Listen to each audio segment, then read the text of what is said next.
This is the 2017 XG750 by Harley Davidson. Before purchasing this model, I went on YouTube and I watched a fair amount of videos, mostly from Europe, not too many of them other than dealers in America talking about this bike and reviewing it quickly. However, I did come across one video that was by the engineers, and they were discussing all the little glitches that this bike had, and that their budget did not allow them to take the time to fix it. Harley wanted to get it out onto the market, and so with that said, I won't get into what they all were, but a couple of them were the brake pedal. You literally had to lift your foot up and put your foot on the pad to brake. And then another one of those little features that they could not take the time to fix was the exhaust. You have to put your foot at an angle with your heel outward, and it's awkward, so what they did was they put a little bump pad on top of the exhaust so you wouldn't melt your heels of your boots. I removed the exhaust system and I custom made a plate in the back there in order to make the adjustment for the brake pedal. When riding, you can just, turn your foot right over there and it's right there instead of having to lift your foot to push the brake down. But what I'm going to explain here on this video is that this bike, from the engineer's standpoint, said there was a glitch with the rear brake. It had a howling noise to it, which I experienced, and I will show you a demo video of that noise.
So in order to fix that, you have to first look at the braking system on here. There's an arm that mounts to the axle. It's a free-floating arm. And underneath here, there used to be, right here, there used to be a little rubber bumper that acted as a shock absorber, so to speak. And that's all they had. So when you come up to a stop sign and you start pumping the brakes, you get this loud, obnoxious howling sound right before you stop. Now, if you do not pump the brakes and you just come up very smooth like an 80-year-old man driving a bike, then you won't have that issue. But if you're just kind of racing around on this bike and you start pumping the brakes, you get that howling sound. So that brake caliper is a single action caliper. This side of it is stationary. This side has the plungers on it. So I looked at some options. I tried putting rubber underneath this part here to take some of that vibration out, and that didn't help. So what I came up with is right under here. I removed that rubber bumper, and there was a hole in there about 1/4 inch. So what I did was I took and drilled that out to 5/16, which is the drill bit size you need for a 3/8 thread and as you can see, I put a cap screw in there. So I drilled that out to 3/8 coarse thread, went to the hardware store, picked up the appropriate bolt size and length and thread size, and a lock jam nut on there.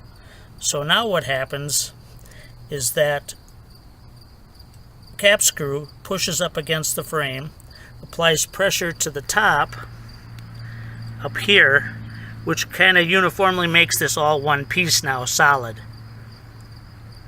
And I tested it, and the noise went away. Probably a good way to test this is to tighten it down, test drive it, bring it back, tighten it a little more, or whatever it takes until the squealing goes away. But be careful.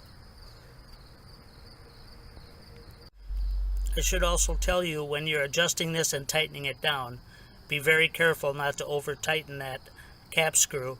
You could potentially break off that ear that it's threaded into, and then you'd have to replace the whole arm assembly there, and that's probably going to be a pretty spendy item.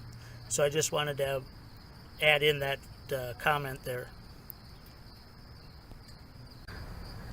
Now here's the other side of this. I took this to my local Harley dealer where I purchased it, and I asked them about this Howl. They couldn't get it to do it, so I had to do it for them. And then they said, wow, that is really a noisy noise. I said, yeah, everybody looks at you when you're riding and you do this. So I asked them if we could just try another set of pads on there. So they went to order the pads in, and I called them. It was about a week and a half later. They never contacted me back, and they told me that Harley told them not to order the pads, that they'd get back to them. Another 2 weeks went by, and I finally got a hold of them, and I said, what's going on with this? Are we going to fix this? And they told me Harley told them on the phone that this was a normal noise with this bike, and they're not going to do anything about it or fix it. And the 2017 Sportsters make the same noise, so this is totally, perfectly normal. I had to laugh, ha ha ha, LOL, and I said, what a joke. And they told me also that if I had a problem with this, that I should call customer support and bring it up with customer support. Isn't that amazing? So a simple fix like this, with a couple bucks with a bolt and nut, cured the problem, and they don't want to address it. But there's my fix for all you YouTube people that bought one of these. Give it a try. Hope it works for you, because it sure worked on this bike. Thank you for watching.